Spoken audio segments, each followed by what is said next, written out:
12वां के रसायन का जो ठोस अवस्था चैप्टर है उसमें हम लोग का आज लास्ट क्लास है। इसमें हम लोग पिछले लेक्चर में हम लोग पढ़े थे कि ठोस में विद्युत का चालन किस प्रकार होता है, जिसमें कि हमने ठोस में पढ़ लिया था, हमने चालक में विद्युत के चालन के बारे में पढ़ा था। आज हम लोग पढ़ेंगे इस लेक्चर में कि अर्धचालक में तुमको विद्युत का चालन किस तरह से होगा। तो अर्धचालक जो है ऐसे पदार्थ होते हैं जिसकी चालकता, अर्धचालक ऐसे ठोस पदार्थ हैं जिसकी चालकता विद्युत रोधी एवं चालक के बीच होती है। विद्युत रोधी की चालकता बहुत कम होती है, अर्धचालक की उससे ज़्यादा और चालक की उससे ज़्यादा होती है। तो इसको लिख देते हैं, अर्धचालक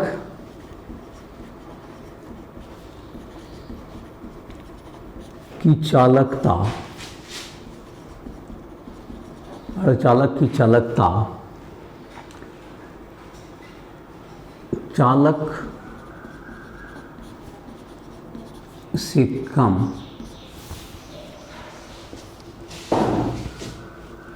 एवं विद्युत रोधी से अधिक होती है। मतलब दोनों के मध्य होता है, विद्युत रोधी से अधिक होती है, विद्युत रोधी से अधिक होती है। तो इसकी चालकता जो है चालक से कम हो गई, विद्युत रोधी से अधिक होती है। तो जो चालक है तुमको, चालक का चालकता तुमको सबसे अधिक होता है।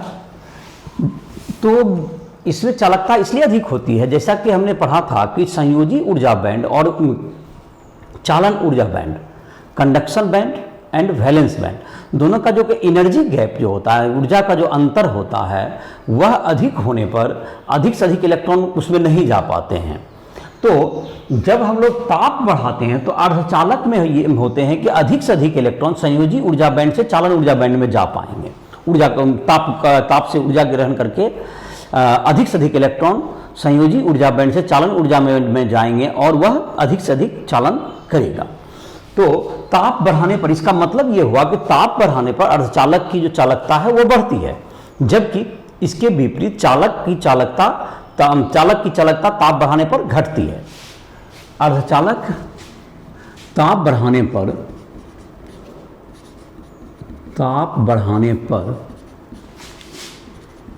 अर्धचालक में अधिक से अधिक इलेक्ट्रॉन, अर्धचालक में अधिक से अधिक इलेक्ट्रॉन संयोजी ऊर्जा बैंड से चालन ऊर्जा बैंड में प्रवेश करते हैं, चालन ऊर्जा बैंड में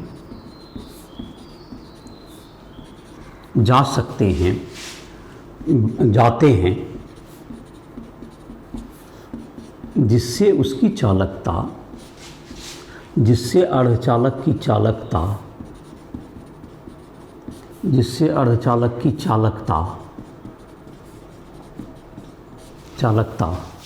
बढ़ती है, अर्धचालक की चालकता बढ़ती है। जबकि ताप बढ़ने पर चालक की चालकता घटती है। ध्यान रखिएगा, नोट कर सकते हो कहीं पर, ताप बढ़ने पर चालक में तुमको जो है इलेक्ट्रॉन जो होते हैं उसका संघट्ट बढ़ जाता है और उसका जो है चालकता घट जाता है। तो इसको नोट डाउन कर सकते हो। और जाहिर है कि चालकता के विपरीत होता है प्रतिरोधकता या प्रतिरोध। तो अर्धचालक का प्रतिरोध ताप बढ़ने पर घटेगा और चालक का बढ़ेगा ताप बढ़ने पर, तो इसलिए प्रतिरोध उल्टा होता है।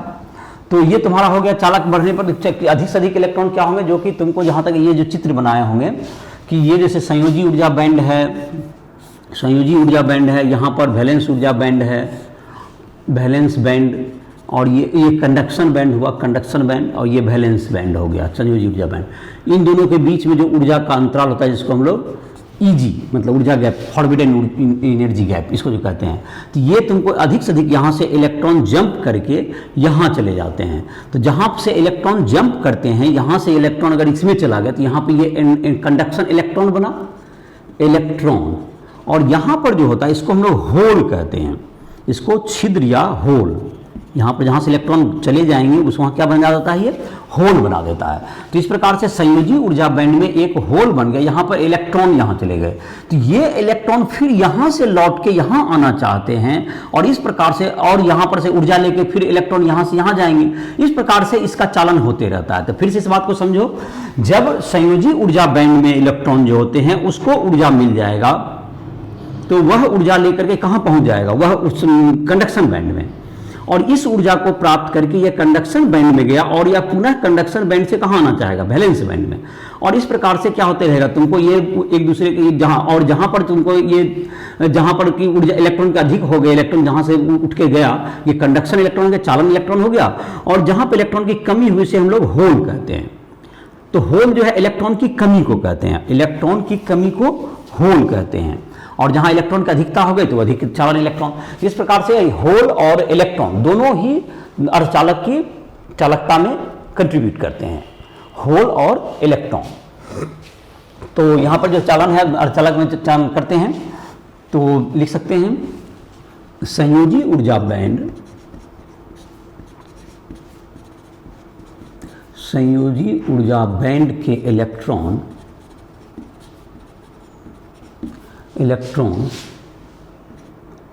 ऊर्जा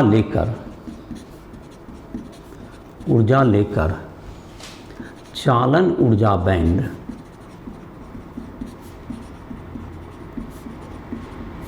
में चले जाते हैं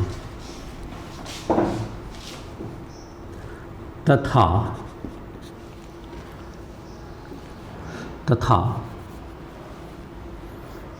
वैलेंस बैंड तथा इलेक्ट्रॉन तथा विद्युत का चालन करते हैं, तथा विद्युत का चालन प्रारंभ होता है। तो ये तुम्हारा हो गया, इसमें चालन का हो गया कि अधिक से अधिक इलेक्ट्रॉन जो है तुमको इस प्रकार कंडक्शन बैंड में, सीबी इसको कर दिया, कंडक्शन बैंड में इलेक्ट्रॉन चालन इलेक्ट्रॉन एवं वैलेंस बैंड में, संयोजी बैंड, वैलेंस बैंड में इलेक्ट्रॉन की कमी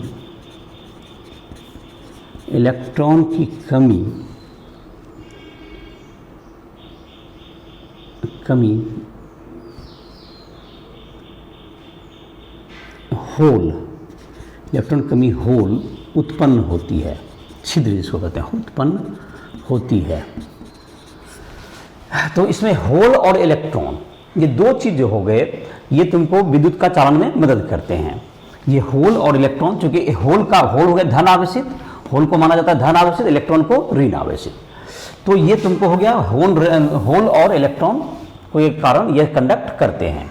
तो ये जो तुमको इस प्रकार की युक्ति, जो कि तुमको जैसा ऐसा अगर तुमको होगा, जो कि प्योर अर्धचालक में अगर हो, जो कि शुद्ध रूप से सिलिकॉन, जर्मेनियम, ये सब क्या है, तुमको दो तरह के अर्धचालक हैं। एक होता है नैज अर्धचालक, नैज अर्धचालक, इंट्रिंसिक सेमीकंडक्टर,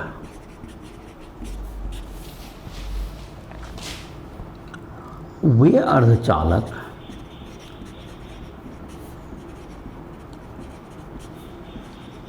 जो शुद्ध रूप में वे पदार्थ कर सकते हैं, वे पदार्थ, अर्धचालक को हटा कर दिए, वे पदार्थ जो शुद्ध रूप में अर्धचालक की भांति कार्य करते हैं, अर्धचालक की भांति कार्य करते हैं, नैज अर्धचालक कहलाते हैं, नैज अर्धचालक कहलाते हैं। तो जो कि शुद्ध रूप में अर्धचालक की तरह कार्य करेगा उसको हम लोग क्या कहेंगे, नैज अर्धचालक कहेंगे। तो नैज अर्धचालक जो होते हैं वो शुद्ध रूप में किसका काम करते हैं, शुद्ध रूप में वह तुमको अर्धचालक की तरह कार्य करते हैं। वर्ग 14 के तत्व वर्ग 14 में कौन कौन तत्व याद कर सकते हो? वर्ग 14 के तत्व सिलिकॉन, सिलिकॉन Si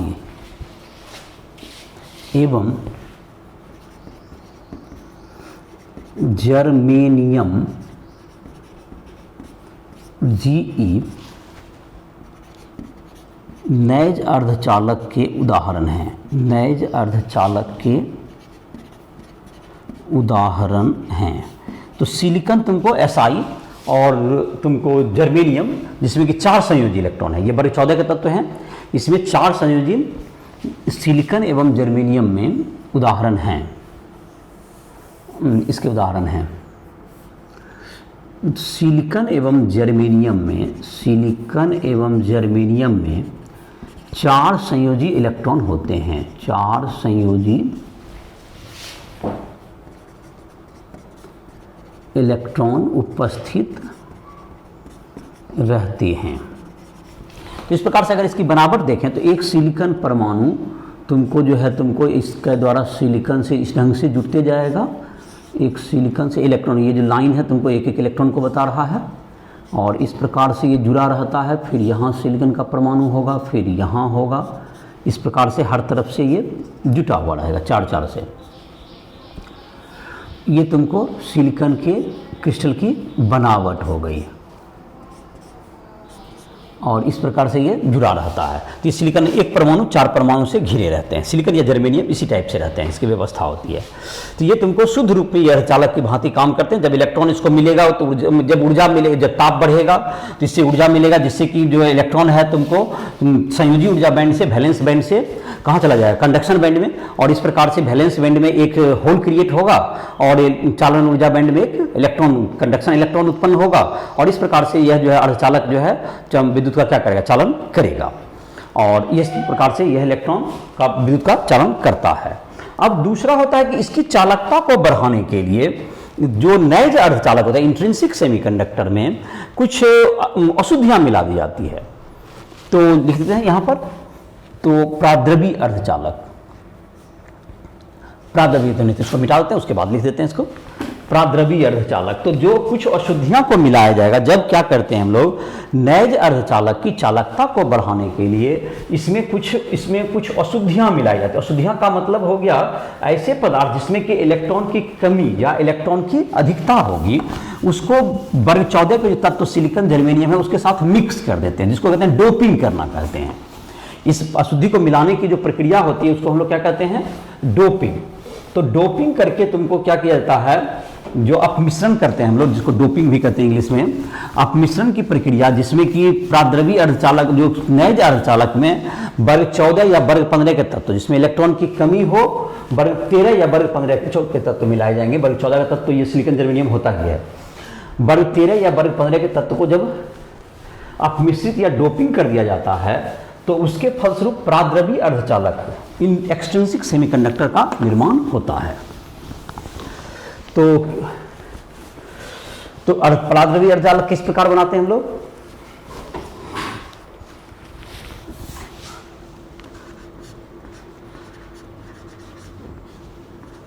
प्राद्रवी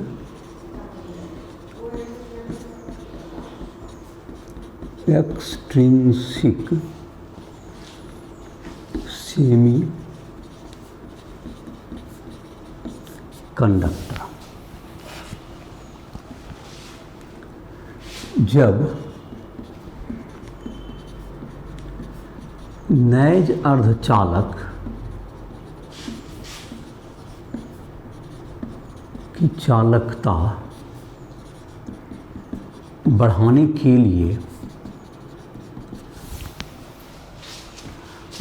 लिए उसमें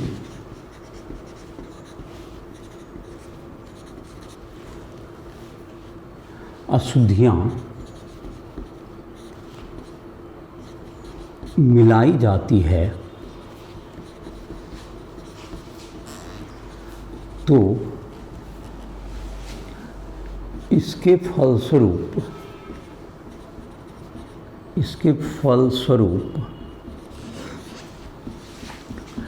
प्राद्रवी अर्धचालक का निर्माण होता है। तो इसमें क्या होते हैं, इसमें इलेक्ट्रॉन या होल पहले से क्रिएट हो जाते हैं, और जो कि बिना ताप का, बिना मतलब कि ऊर्जा दिए यह उसके जालक में स्वयं क्रिएट हो जाते हैं, और इस प्रकार से इसकी चालकता बढ़ जाती है। जैसा कि अभी दिखाते हैं कैसे होता है। तो इसमें दो तरह की अशुद्धियों को मिलाया जाता है। तो ये जो तुमको होता है, अशुद्धियों को मिलाने की प्रक्रिया को डोपिंग कहते हैं या अपमिश्रण। नैज अर्धचालक में, यहाँ पर पैराग्राफी चेंज करके लिख दो, नैज अर्धचालक में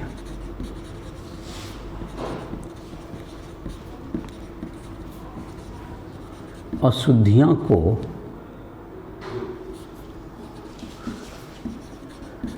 मिलाने की प्रक्रिया अपमिश्रण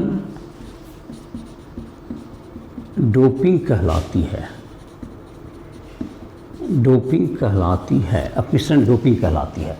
तो इसके बाद जो है तुमको होगा, ये अपमिश्रण हो जाएगा, जैसे डोपिंग होगा।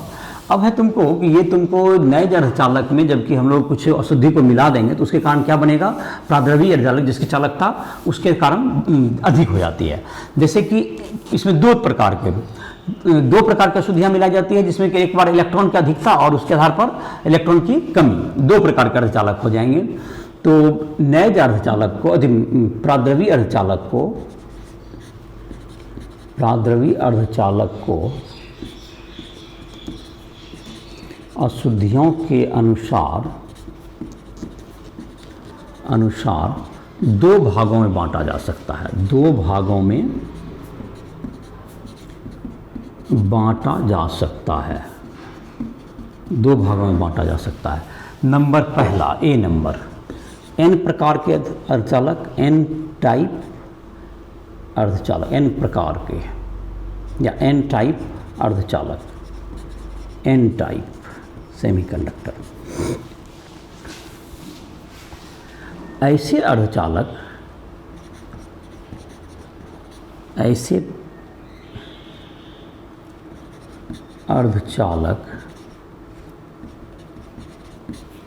जिसमें सिलिकॉन या जर्मेनियम के क्रिस्टल में वर्ग 15 के तत्व वर्ग 15 में कौन कौन है, जैसे कि जैसे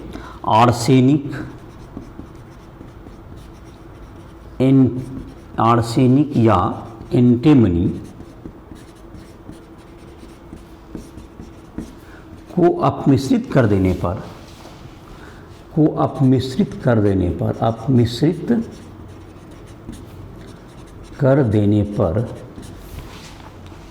पर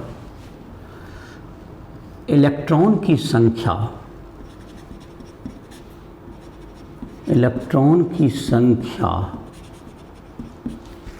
होल की संख्या से इलेक्ट्रॉन की संख्या होल की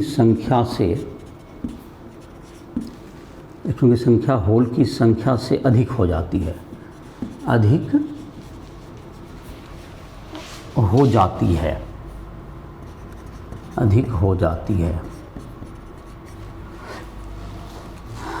अर्थात वर्ग 15 में जैसे क्या होता है, वर्ग 15 के तत्व में 5 संयोजी इलेक्ट्रॉन होता है। अगर किसी एक सिलिकॉन के जगह पर अगर तुमको आर्सेनिक या एंटीमनी का अगर आ जाएगा तो उसमें एक इलेक्ट्रॉन क्या हो जाएगा, एक्स्ट्रा हो जाएगा, एक इलेक्ट्रॉन एक्स्ट्रा हो जाएगा, जिससे कि उसकी चालकता क्या जाती है, बढ़ जाती है। जैसे कि इसका क्रिस्टल का अगर लें हम लोग फॉर्म, यहाँ पर सिलिकॉन का जैसे ये क्रिस्टल है, यहाँ पे आर्सेनिक आ गया अगर, तो इसकी वैलेंस इलेक्ट्रॉन 5 होती है, यहाँ पे बाकी जगह सिलिकॉन रहेगा, सब तरफ सिलिकॉन, यहाँ भी Si है। तो यहाँ पर जो है तुमको इसके जगह पर आ जाएगा तो सब तरफ से सिलिकॉन है, एक अशुद्धि के रूप में इसमें क्रिस्टल में कौन, आर्सेनिक आ गया। तो इसमें जो एक इलेक्ट्रॉन है, इसमें तो इसके 5 इलेक्ट्रॉन होते हैं वैलेंस इलेक्ट्रॉन, तो एक इलेक्ट्रॉन इसमें फ्री हो जाते हैं। एक इलेक्ट्रॉन ये क्या हो गया, ये इलेक्ट्रॉन है तुम्हारा, ये इलेक्ट्रॉन तुमको ज़्यादा हो गया, जिससे के कारण क्या होगा, ये तुमको क्या करें, कंडक्शन, ये जो इलेक्ट्रॉन हो गया तुमको चालन इलेक्ट्रॉन हो गई, ये कंडक्ट करते रहे। क्रिस्टल में ही ऐसी बनावट हो गई इसके जाने के कारण, क्योंकि इसकी वैलेंसी 5 होती है, इसकी संयोजकता 5 है और इसकी संयोजकता 4 होती है। तो जैसे सिलिकॉन का भी देखा था क्रिस्टल, उसमें जो इलेक्ट्रॉन 4-4 से घिरा हुआ रहता था, इसमें एक इलेक्ट्रॉन ज़्यादा हो गया, इसलिए ये चालन करने लगता है। क्योंकि इसमें इलेक्ट्रॉन, इसमें जो बहुलता के साथ कौन सा होता है, इसमें जो कि तुमको ज़्यादा अधिक से अधिक मैंने होल के संख्या में इलेक्ट्रॉन का होता है, ज़्यादा होता है, इसलिए इसमें इलेक्ट्रॉन जो है तुमको जो कह सकते हैं हम लोग मेजॉरिटी चार्ज कैरियर, और जो तुमको होल होंगे वो कहलाएंगे अल्पसंख्यक चार्ज है, बहुसंख्यक चार्ज आवेश वाहक हो गया। इलेक्ट्रॉन एन प्रकार के एन टाइप सेमीकंडक्टर अर्धचालक में, एन टाइप अर्धचालक में बहुसंख्यक मेजॉरिटी, मतलब मेजॉरिटी अंग्रेजी शब्द हो गया, एवं होल अल्पसंख्यक माइनॉरिटी आवेश वाहक होते हैं, आवेश वाहक होते हैं। ये तुमको हो गया माइनॉरिटी चार्ज कैरियर होते हैं। ये होल तुमको माइनॉरिटी चार्ज कैरियर होगा और इलेक्ट्रॉन तुमको मेजॉरिटी चार्ज कैरियर होगा इसमें, क्योंकि इसमें इलेक्ट्रॉन की संख्या बढ़ गई, क्योंकि इसमें वर्ग 14 का तत्व जो है उसका संयोजकता 4 होता है, उसमें 5 संयोजकता के इलेक्ट्रॉन डाल देने से एक इलेक्ट्रॉन की संख्या प्रत्येक एटम जितना होगा वो बढ़ जाती है। और इसके अलावा जो कि आपको जो तापीय के कारण जो है कंडक्शन, वैलेंस बैंड से कंडक्शन बैंड में जो इलेक्ट्रॉन जाता है वो प्रक्रिया तो चालू ही रहती है, तो उसके कारण जो बनता है तो इसमें इलेक्ट्रॉन ज़्यादा मात्रा में रहता है, इसलिए negative charge carrier N type हो गई। दूसरा होता है तुमको, इसको हम लोग पी टाइप कहते हैं, पी टाइप अर्धचालक।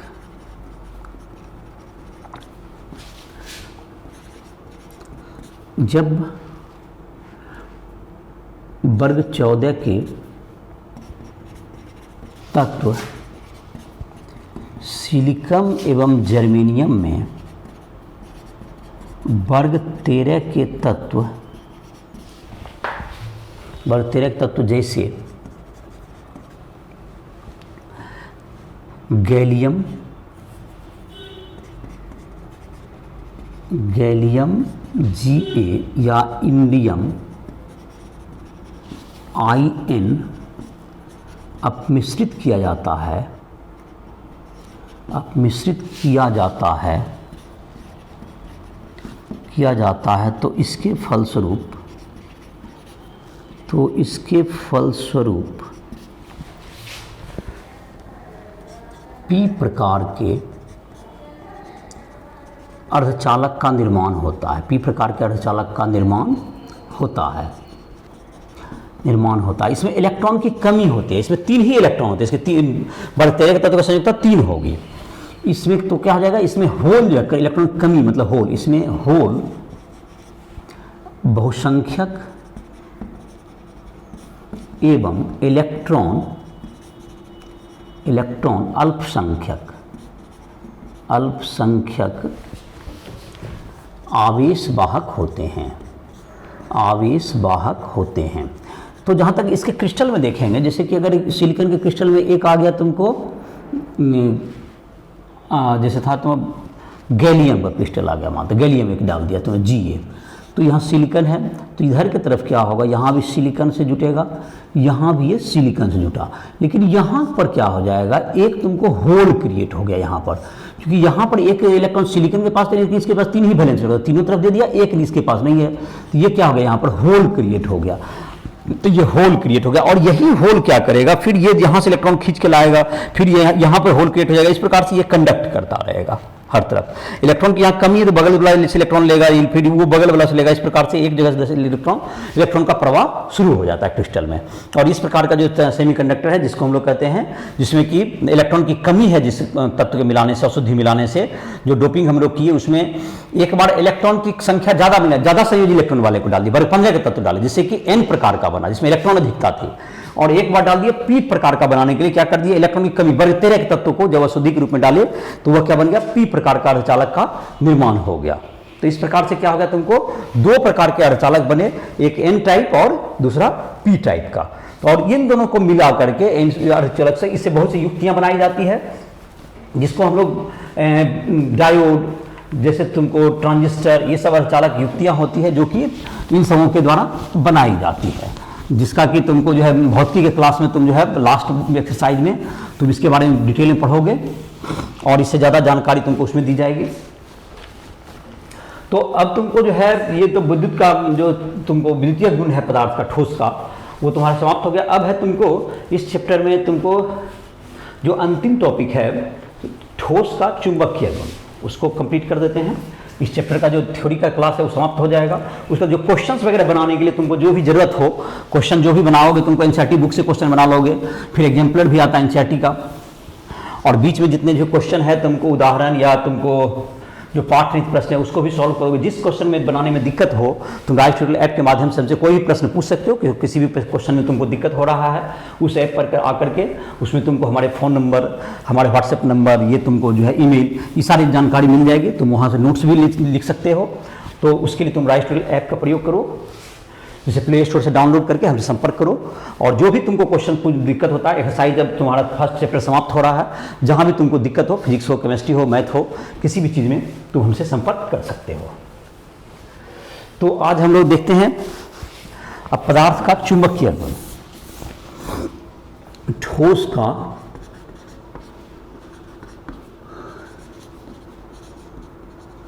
चुंबकीय गुण, मैग्नेटिक प्रॉपर्टीज को इंग्लिश में कहते हैं, मैग्नेटिक प्रॉपर्टी। तो ठोस में जो इलेक्ट्रॉन होते हैं उसके कारण उसमें तुमको जो चुंबक का गुण भी, चुंबकीय गुण भी आ जाता है। इलेक्ट्रॉन के घूमने के कारण ही ये भी तुमको उत्पन्न होता है। तो ठोस में तुमको कहा जा सकता है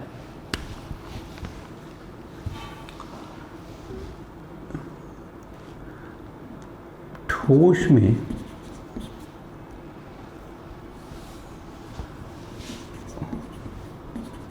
इलेक्ट्रॉन के घूर्णन तथा चक्रण के कारण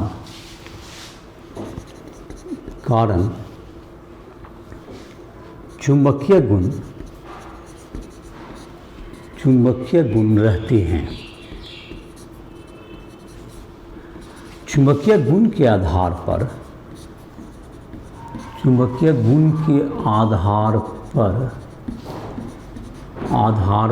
ठोस को 5 भागों में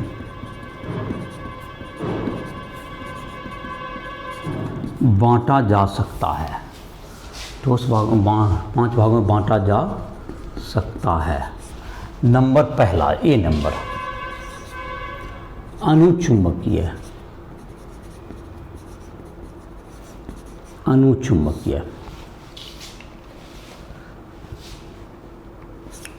इसको कहते हैं पैरामैग्नेटिक।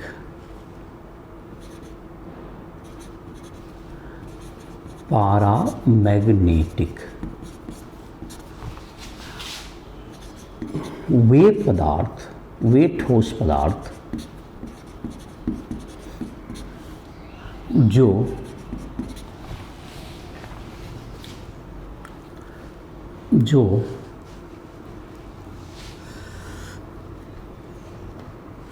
चुंबकीय क्षेत्र में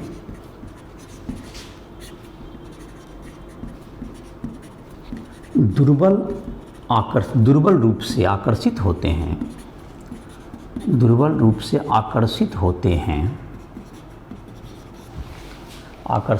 हैं अनुचुंबकीय पदार्थ कहलाते हैं। अनुचुंबकीय पदार्थ कहलाते हैं। इनमें अनपेयर्ड इलेक्ट्रॉन, अयुग्मित इलेक्ट्रॉन होते हैं। इनमें अयुग्मित इलेक्ट्रॉन पाए जाते हैं। जैसे इसका उदाहरण है, तुमको इसका जो उदाहरण होगा, कुछ उदाहरण दे सकते हैं। जैसे O2 है, Fe3+, Cu2+ और Cr3+ इत्यादि। इन सबों में पाए जाते हैं, अयुग्मित इलेक्ट्रॉन पाए जाते हैं। इसलिए ये क्या होते हैं तुमको, ये विद्युत के ये अनुचुंबकीय होते हैं, ये चुंबकीय क्षेत्र में दुर्बल रूप से ये क्या होंगे, आकर्षित होते हैं। दूसरा पदार्थ जिसको नाम दिया जा सकता है जिसका नाम है प्रतिचुंबकीय। प्रतिचुंबकीय ये डायमैग्नेटिक कहलाता है। ये डायमैग्नेटिक वे पदार्थ जो चुंबकीय क्षेत्र में प्रतिकर्षित या विकर्षित होते हैं। ये आकर्षित नहीं बल्कि विकर्षित, प्रतिकर्षित होते हैं। प्रतिचुंबकीय पदार्थ कहलाते हैं। प्रतिचुंबकीय पदार्थ कहलाते हैं।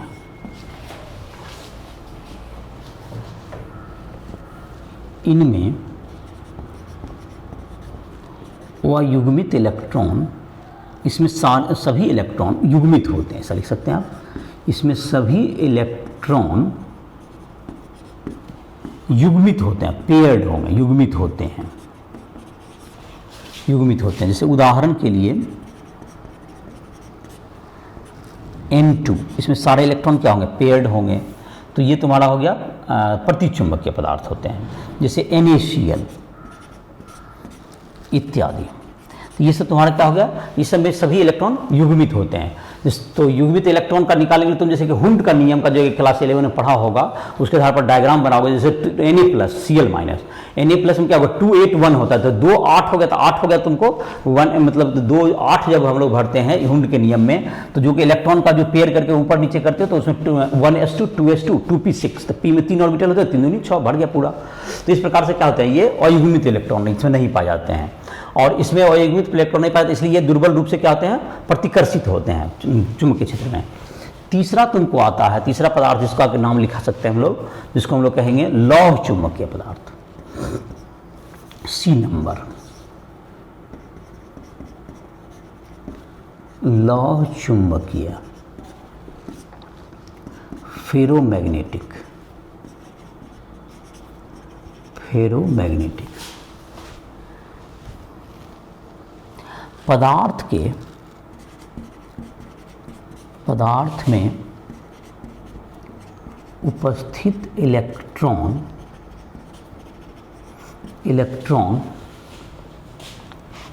पदार्थ में उपस्थित इलेक्ट्रॉन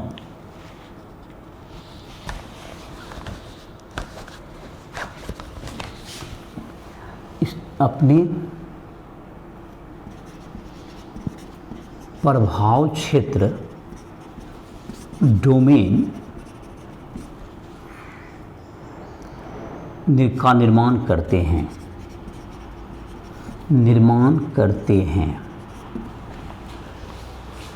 डोमेन का प्रभाव क्षेत्र का उत्पन्न करता है, जैसे चुंबकीय आघूर्ण उत्पन्न करते हैं। ये जब इस डोमेन के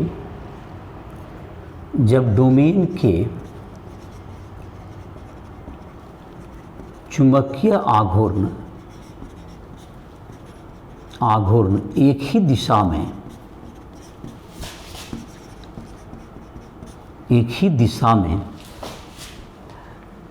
में अनुरेखित होते हैं,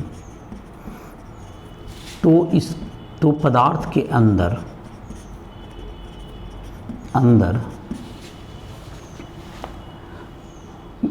बाह्य चुंबकीय क्षेत्र की अनुपस्थिति में भी, बाह्य चुंबकीय क्षेत्र की अनुपस्थिति में भी, बाह्य चुंबकीय क्षेत्र की अनुपस्थिति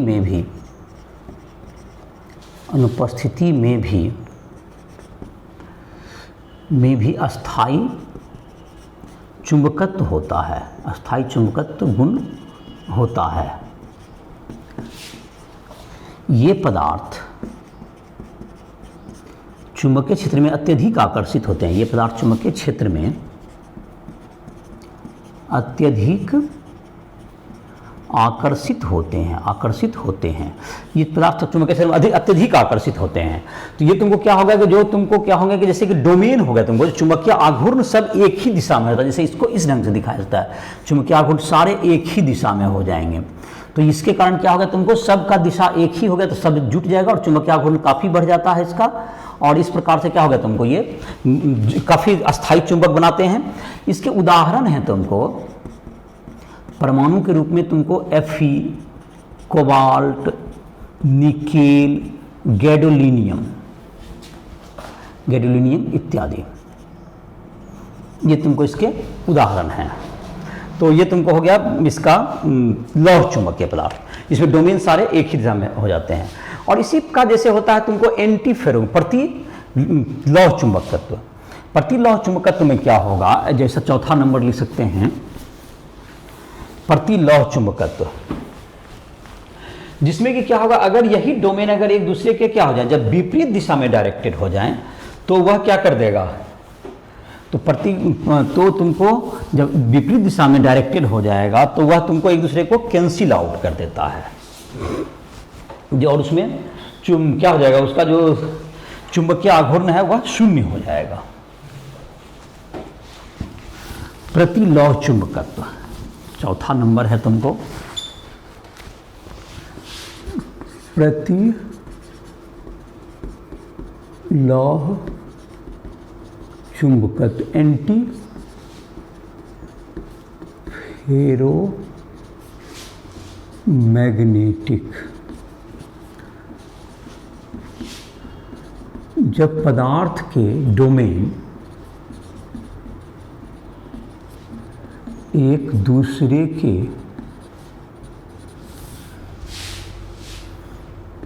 विपरीत इस प्रकार